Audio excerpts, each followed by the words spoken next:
Hello mga kabagis! Kamusta tayo dyan?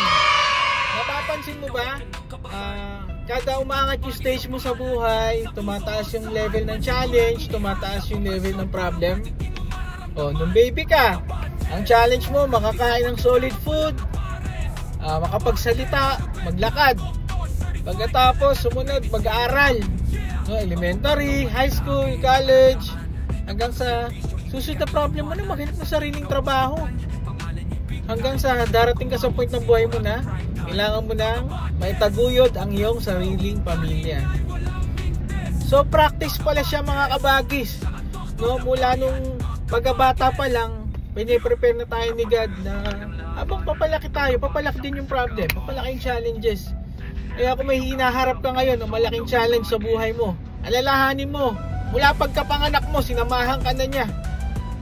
Ano pa ba ngayon? Siyempre sasamahan ka niya kabagis, diba? Mahal ka niya eh. Mahal na mahal.